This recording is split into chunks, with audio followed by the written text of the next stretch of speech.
Cukup, Sabrina. No, you tepi. Jangan nak sibuk. I cakap cukup. You tak tengok ke orang keliling? Malulah sikit.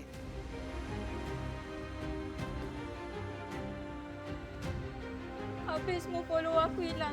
Semua sebab kau. Sabrina, kita hentikanlah semua ni.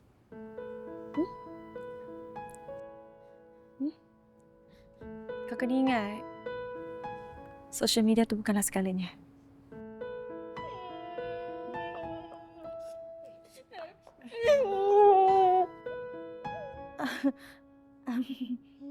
Okey. Malu dekat orang. Nah. Terima kasih. Sama-sama. Bismillahirrahmanirrahim.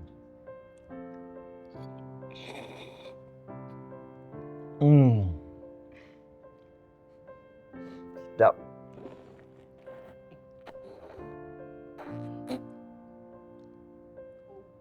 Sedap sangat tu. Sedap.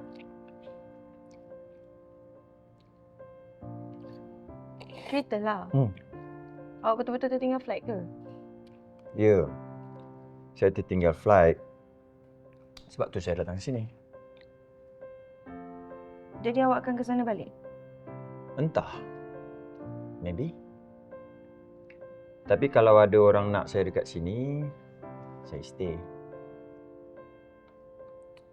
Macam main boleh tak? Mana ada saya main-main? Kalau orang tak nak saya dekat sini, saya... Saya nak. Saya nak awak dekat sini. Hari-hari. 7 hari seminggu.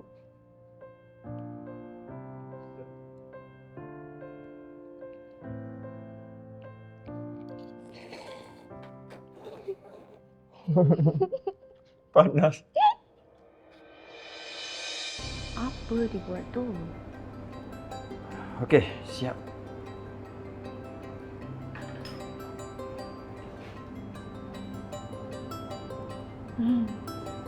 Sama je. Rasalah dulu. Okey.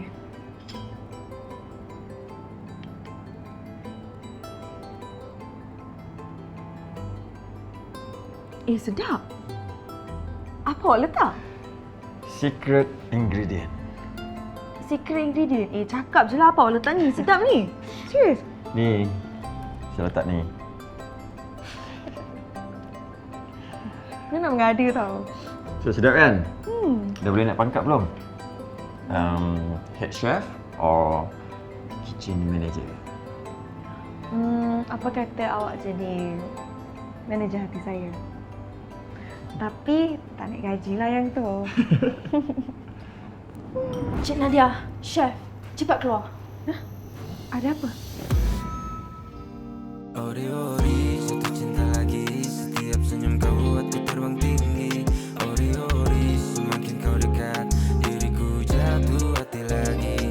Ori-ori, hati ini bonsi, buat aku terus jadi fancy. Ori-ori, cinta macam ni, buat aku senyum tanpa henti. Yeah, setiap kali kamu senyum tertawa, terbawa rasa nyata. Ori-ori beraroma, rasanya penuh warna. Bila kita bersama kemana saja, asal kita dapat berjumpa.